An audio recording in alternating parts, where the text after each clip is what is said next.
pastor Derek. A gente vai dar continuidade agora ao que a gente parou. Eu não queria ser pastor. Na verdade, não estava na minha rota ser pastor. Na minha rota estava ser padre. E as coisas mudaram. Talvez tenham pessoas aqui que sejam católicas. Tem algumas coisas que quando eu saí do catolicismo eu senti umas barreiras. Barreiras não, foi um pouco estranho. Uma das coisas que eu senti quando cheguei na igreja adventista foi a questão da reverência. As igrejas católicas elas são feitas para criar um imperativo. Quando você entra, elas são grandes para você perceber que você é pequeno. E ela é feita numa acústica de modo que a sua fala é facilmente entendida. Então é natural que você não se pronuncie. Isso eu senti um pouco quando eu cheguei na igreja. A outra coisa que eu senti foi a nossa relação com a liderança.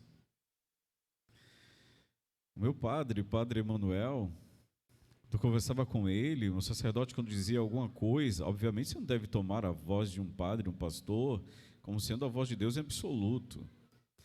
Mas o respeito que nós tínhamos, eu vi que é carente na nossa igreja. Então, eu não tinha rota para ser pastor, minha rota era para ser padre. E eu ia para o seminário de Petrolina. E as coisas foram mudando à medida que eu fui lendo as Escrituras, e aquilo foi gerando um turbilhão de dúvidas. Eu andava com seminaristas, já pensando em ir para o seminário, e aí você vai encontrar assim, o que fez você mudar? Eu me desafiei a ler as Escrituras. Na Igreja Católica, quem se debruça sobre as Escrituras é chamado de biblista. Eu falei, eu vou ler as Escrituras. E aquilo foi um impacto muito grande, imenso. Se você tem a fé católica ela se alicerça em 3 pináculos, 3 colunas. A tradição, as Escrituras e o magistério. A tradição, o magistério, as Escrituras. As Escrituras, obviamente, a Bíblia. O magistério é tudo aquilo que é ensinado por bispos e papas, principalmente quando em concílios. E a tradição é tudo que a igreja aprendeu através dos séculos. Então, existe um orgulho muito grande, porque falávamos assim, a nossa igreja governou reis. E a Igreja Católica, de fato, governou reis. Só que o problema é quando me deparo com as Escrituras, e é óbvio, se você acredita na tradição e no magistério, sua fé é legítima, você é católico. O problema é que eu passei a descrer na tradição e no magistério. E eu me debrucei nas Escrituras. E foi nas Escrituras que eu falei para Deus, Senhor, essa é a tua palavra. Se em algum momento chegar lá no final e falar assim, olha, você errou, eu falei assim, segui tua palavra. Então eu me debrucei sobre a palavra. Só que, por que eu estou dizendo isso? Porque quando eu tomei decisão, acabou tendo uma reviravolta na minha vida tão grande, e eu vou encurtá-la, porque o objetivo não é esse, o tempo é curto, eu acabei sendo expulso de casa.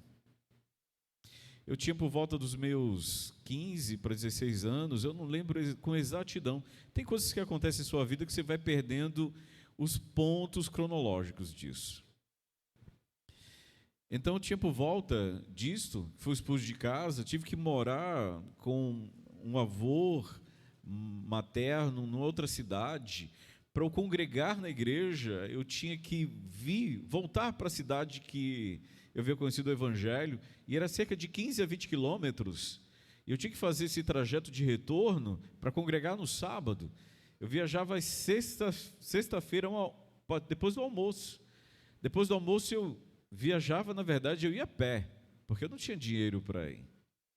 Então eu saía a pé, ia até a cidade, chegava ali na hora do pôr do sol, ficava na casa de algum irmão, congregava ali, e então, na hora de voltar, alguns irmãos falaram assim, não, eu vou te ajudar, vou te dar um dinheiro para você voltar para casa. Eu pegava o dinheiro, assim, não, tudo bem, mas eu voltava a pé do mesmo jeito, assim, eu vou desperdiçar esse dinheiro. Então eu voltava, tal. Isso foi um.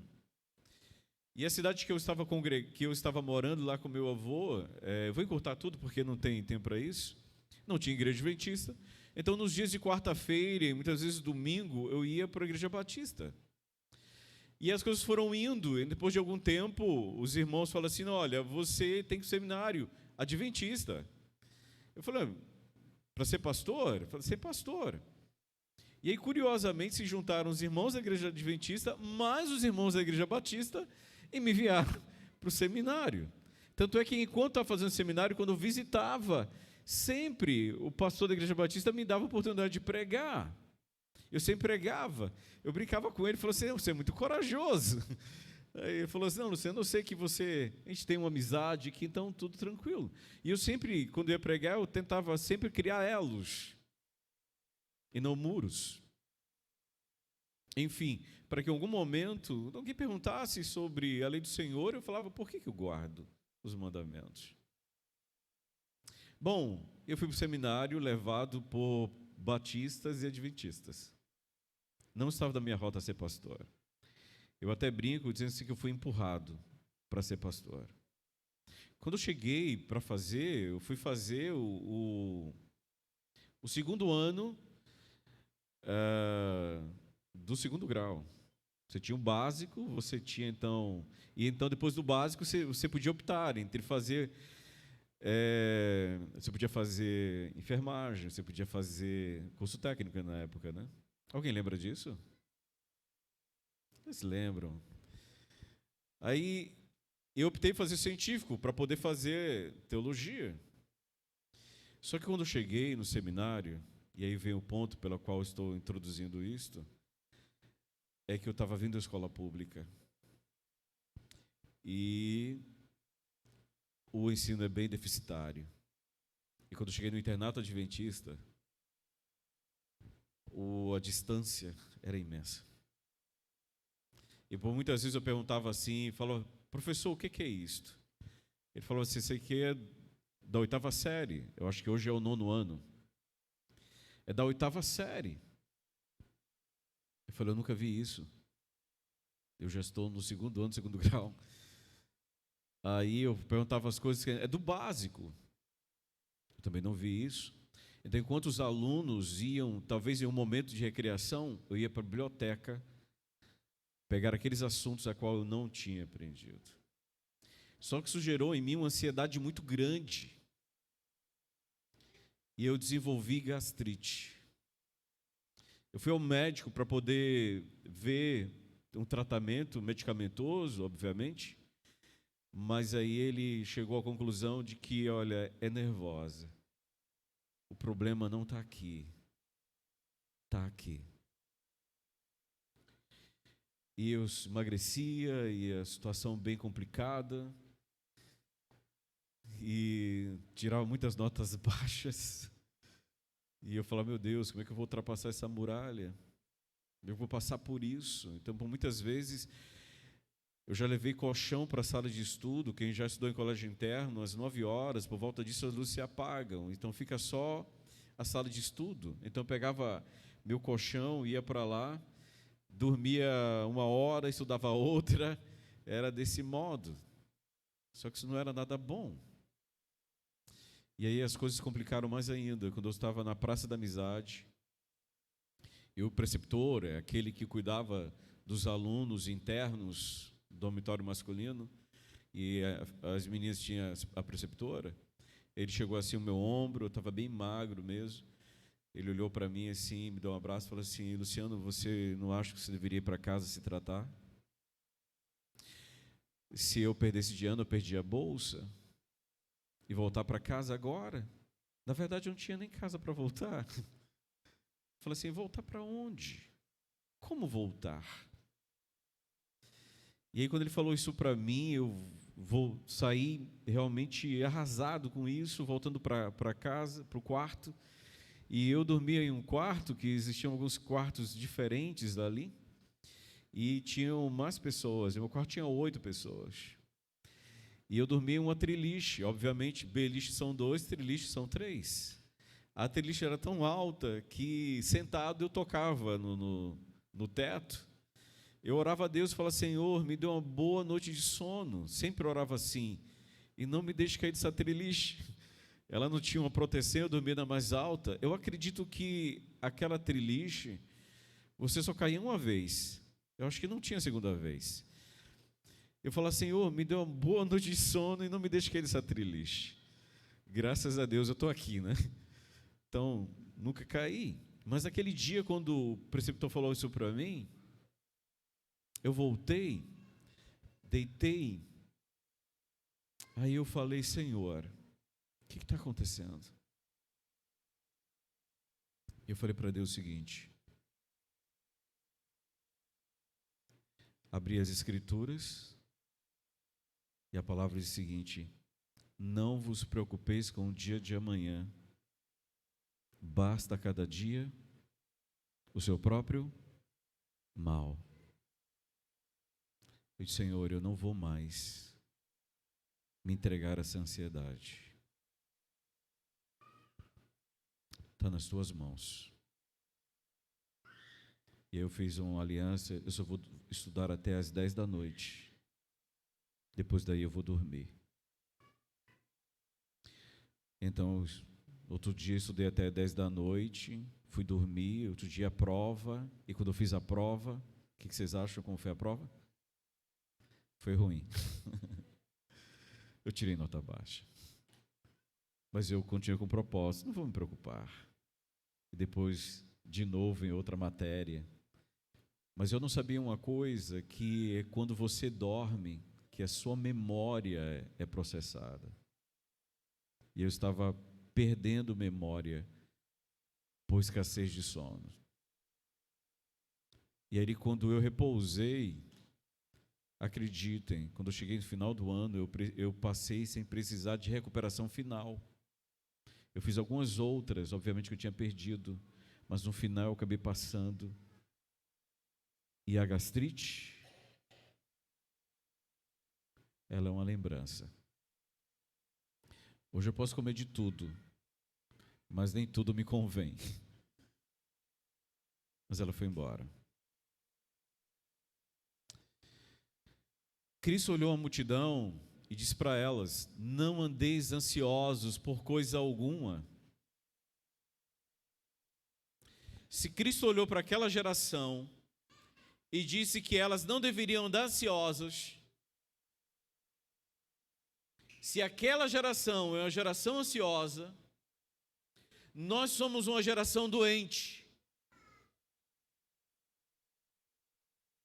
Se aquela geração é uma geração ansiosa, nós somos uma geração doente. Porque se naquela época você tinha um modo de vida muito mais simples, o modo de vida hoje é muito mais complexo. E há tantas coisas que contribuem para a nossa ansiedade, que alguns dizem que é o excesso de futuro. Esse excesso de futuro e esse excesso de atividades que fazemos. Ansiedade. Eu quero que você abra sua Bíblia agora em Mateus capítulo 6.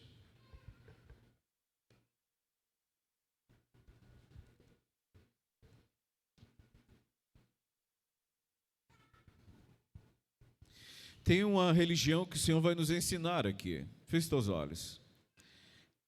Amado Deus, querido Pai, fala o nosso coração pela Tua palavra e perdoa os nossos pecados, em nome de Jesus. Amém.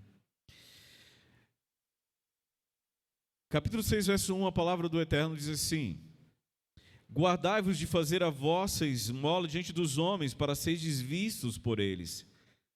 Aliás, não tereis galardão junto de vosso Pai que está nos céus. não tereis galardão junto de vosso Pai que está nos céus. Quando, pois, deres esmola, não faças tocar a trombeta diante de ti, como fazem os hipócritas nas sinagogas e nas ruas, para serem glorificados pelos homens. Em verdade eu vos digo que já receberam o seu galardão. Mas quando tu deres esmolas, não saiba a tua mão esquerda o que faz a tua direita, para que a tua esmola seja dada ocultamente. E teu Pai, que vem em secreto, te recompensará publicamente. E quando orares, não seja como os hipócritas, pois se comprazem em orar em pé nas sinagogas e nas esquinas das ruas, para serem vistos pelos homens. Em verdade eu vos digo que já receberam o seu galardão. Mas tu, quando orares, entra no teu quarto, no teu aposento, fechando a tua porta, ora o teu Pai, que vê o que está oculto, e teu Pai, que vê o que está oculto, te recompensará. Amém? Eu vou parar por aqui. Mas o que Jesus está ensinando? É uma nova maneira de viver a religião. Porque, de modo geral, vivemos a religião de modo público. E publicamente queremos demonstrar. E se tem uma coisa que impulsionou a internet, não foi o conhecimento, foram as redes sociais. As redes sociais impulsionaram a internet. Se hoje tirássemos as redes sociais da internet, o fluxo de internauta iria cair drasticamente. Porque a grande maioria das pessoas querem ver pessoas e serem vistas. Há um grau muito pequeno de pessoas que entram na internet em busca de conhecimento, de aprofundamento. Isso é notório do ser humano. Jesus está dizendo, olha, não faça, quando você dá uma esmola, não seja como os hipócritas. Eles fazem de modo que querem ser vistos. Eles querem ser notados. Eles querem likes. Eles querem muitos likes. Eu não estou dizendo isso que eu seja contrário à rede social. Muito pelo contrário, eu tenho. Não vai me chamar de hipócrita. Eu as tenho. Mas o que Jesus está dizendo em relação a isso, nenhum problema é rede social, devemos tê-las. Mas Jesus está dizendo que a natureza nossa é de querer ser notado e ter uma religião onde haja uma aprovação do outro. Por isso que Cristo vai dizer, eles já receberam a sua recompensa. Eles queriam likes, eles queriam aplausos, já receberam aplauso. Quando você for orar, entra no teu quarto, fecha a porta em segredo, não faz como os hipócritas que gostam de ir nas praças, levantam as mãos e oram. Porque querem ser notados. Nem como estão nas sinagogas, oram em pé para que sejam percebidos. Mas ele está dizendo, você vai fazer agora algo onde as pessoas não estarão vendo. Uma religião secreta, no jardim secreto. Aquela religião onde não há aplausos, onde não há ninguém para te ovacionar. Você vai entrar no teu quarto e vai dizer o seguinte, aí você vai orar em segredo, em oculto, e o teu Pai, que vem em oculto, vai te recompensar. Esse chamado de Deus, compreenda isso, esse chamado de Deus para viver uma religião oculta, é porque é nesse oculto em que vamos encontrá-lo. Lutero chama de o Deus abscôndito. O que é um Deus abscôndito? Porque quando Adão pecou, o pai foi à sua procura. O pai foi à procura do filho. E Adão e Eva, eles tiveram atitude infantil. Como mesmo adultos que somos, podemos ter a mesma atitude infantil quando nós erramos. Quando a criança erra e o pai está se aproximando, o que a criança faz? Se esconde. Eles foram se esconder. E o pai chegou, imagine uma casa, e ele chega e pergunta: Adãozinho, você tá? Adão? E uma criança infantil, ela vai se esconder atrás da cortina, ela não percebe que aparece a forma dela. Ou quem sabe ela vai pegar o lençol e vai se cobrir, achando que o pai não vai descobri-los. O que Adão e Eva fizeram foi uma atitude infantil. Eles se esconderam atrás das árvores, acreditando que o pai não iria vê-los. Só que a pergunta de Deus foi: Adão, onde você está? Sabe, essa pergunta, as perguntas de Deus é para nos trazer a realidade e nos impactar com a mesma. Então quando ele pergunta: Adão, onde você está?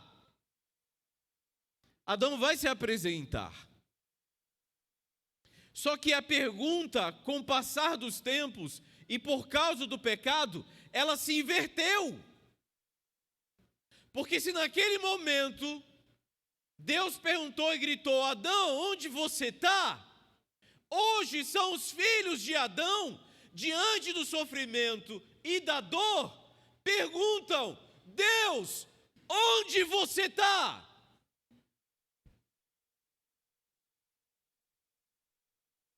Porque agora, nós que tentamos ficar ocultos, após o pecado, Deus se tornou oculto para nós.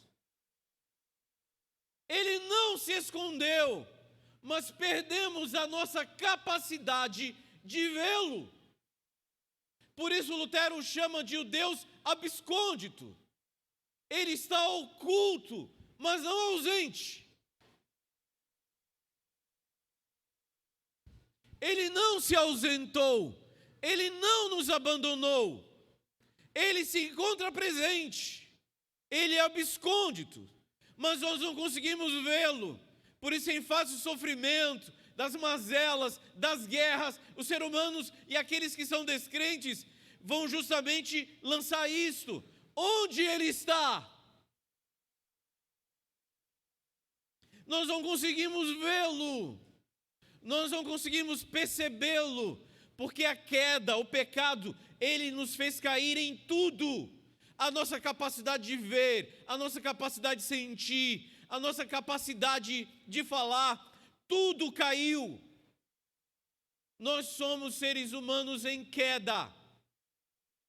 E perdemos essa capacidade de nos relacionarmos com o Pai. Por isso agora, em fase de sofrimento, nós sempre perguntamos: onde tu estás? O pecado gera tanto isso que quando caiu todo o nosso pecado sobre o Filho amado gritou: Pai, por que me abandonaste? É óbvio que Jesus é totalmente Deus e totalmente humano, mas quando aqueles pecados foram lançados sobre o Cristo humano, como humano, ele gritou: onde tu estás? Por que me abandonaste? Porque agora, amado, esse Deus é abscôndito, ele está oculto, por isso ele vai nos desafiar a abandonar o que vemos, o que sentimos. E religião verdadeira não é o que eu sinto, amado. Eu não venho à igreja para sentir Deus. A fé não está dobrada aos nossos sentidos. A fé ultrapassa os nossos sentidos. A fé não é um sentimento, a fé é uma certeza. Por isso que a palavra diz que o justo não vive meramente pelos seus sentidos, ele vive pela fé. Ultrapassa o sentir, ultrapassa o ver, o falar, o ouvir. Porque eu não estou te ouvindo, porque eu não estou te vendo, porque eu não estou te sentindo. Ele apenas quer que saibamos que ele é abscôndito. Ele não está ausente. Ontem, quando eu saí com o meu cachorro, no condomínio tem um espaço pet, e nós soltamos ali, quando alguém veio pelo muro e colocou uma cachorrinha, e soltou, e ela foi para o cantinho, meu cachorro foi até lá, cheirou um pouco. Quando me aproximei, geralmente os cachorros pequenos lá tem muito, porque o cachorro é grande. É um golden. E aí, quando eu aproximei dela, aí eu percebi, ela não enxerga. 13 aninhos. E ela andava, então ela não tinha medo do meu cachorro que era maior, nem que se aproximava. Óbvio que ela conseguia perceber as coisas pelo olfato e ali o tato, mas ela estava sem saber quem estava tocando nela. Nós estamos assim. Nós não percebemos Ele. Por isso os filhos de Adão estão gritando: onde o Senhor está? Aí Ele vai dizer: quando você for fazer algo para me glorificar, você vai se tornar abscôndito. Você vai ter a religião do segredo. Você vai entrar no teu quarto. Você vai fechar a porta. E você vai realizar a oração, o encontro comigo, onde a tua fé vai ser o teu sentido. Isso é revolucionário, porque o Senhor vai dizer: porque o vosso Pai, Ele está te ouvindo. Porque o vosso Pai que está em oculto. E quando nós somos introduzidos nessa religião, onde a busca não é por aprovação de outros, mas essa busca real do Pai, então teremos a solução dessa nossa ansiedade. Porque a vitória sobre a ansiedade é o abraçar, de fato, a paternidade. Pega uma criança. Qual o nome dela, querida? Nina. A Nina é linda. A Nina está brincando ali. Você acha que a Nina acorda de manhã cedo? Será que amanhã vai ter comida? Será que ela se preocupa? Nossa, será que meu pai vai perder o emprego? Será que meu pai, minha mãe... Por que ela não se preocupa com essas coisas? Porque é maravilhoso estar na liberdade da dependência. Parece antagônico. Ela é livre para brincar, porque ela sabe de quem depende. Porque ela sabe que tem alguém para cuidar.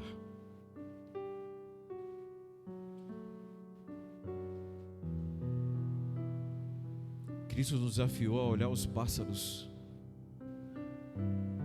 Nenhum pássaro acorda de manhã preocupado. A oração do Pai Nosso não é: o pão nosso de amanhã nos dê para guardarmos hoje.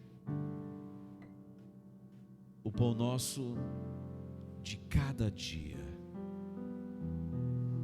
Basta a cada dia o seu próprio mal. A vitória sobre a ansiedade está em abraçarmos esta paternidade.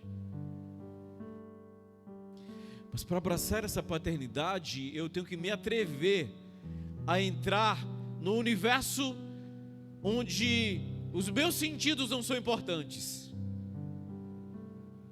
onde eu vou me relacionar com esse Deus abscôndito, oculto, não ausente. Porque se eu não posso vê-lo, se eu não posso ouvi-lo, se eu não posso tocá-lo, eu tenho que ter a certeza de que Ele está comigo. Por isso a palavra nos desafia a declararmos isso. Ainda que eu ande pelo vale da sombra da morte, eu não temerei mal algum. Não é o Pai declarando, somos nós declarando. Porque Tu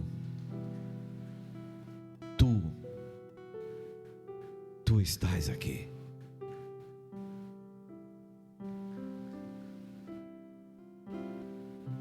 Por isso o Senhor diz, não ande ansioso.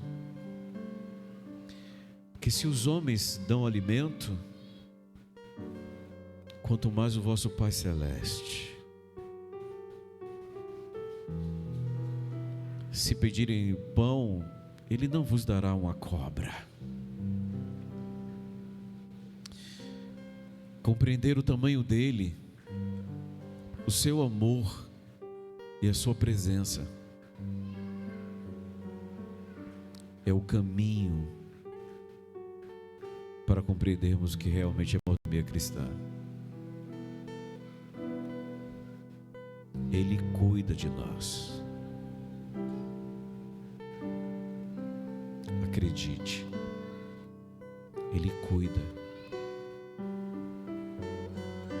E se você olhar agora, você vai perceber quantas vezes Ele tem suprido e cuidado de você.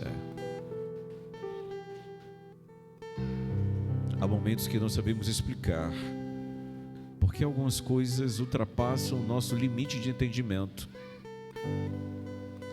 Mas estas coisas, Ele vai nos explicar um dia. Ele tem cuidado de nós e vai suprir. Nós somos desafiados a enxergar esse Deus abscôndito. Na biografia de Agostinho, ele escreveu como uma confissão. Por isso que o título é Confissões. Ele começa dizendo assim, estarei parafraseando: quando minha mãe me tomava no colo e me amamentava, não era ela, Senhor, eras Tu através dela. E em cada etapa ele vai dizendo quando ele estava, porque a palavra nos desafia isso. Reconhece o Senhor nos teus caminhos. Não era ela que estava amamentando, Senhor, não era meramente ela. Quando Deus quer fazer um carinho em nós, o que Ele faz? Ele usa os seus filhos. Quando você recebe um presente, você vai dizer assim: eu recebi, o Pai te presenteou. Quando a mão da sua mãe te acaricia, é o Pai te acariciando. Quando Ele quer tocar nos seus filhos, Ele usa os seus servos. Amém? Você crê nessa palavra? O remédio para a ansiedade é a paternidade de Deus. Repita comigo e diga: Ele é meu Pai. Feche seus olhos. Repita o que eu vou dizer. Meu Deus, Tu és grandioso. Eu, Teu Filho, Te glorifico.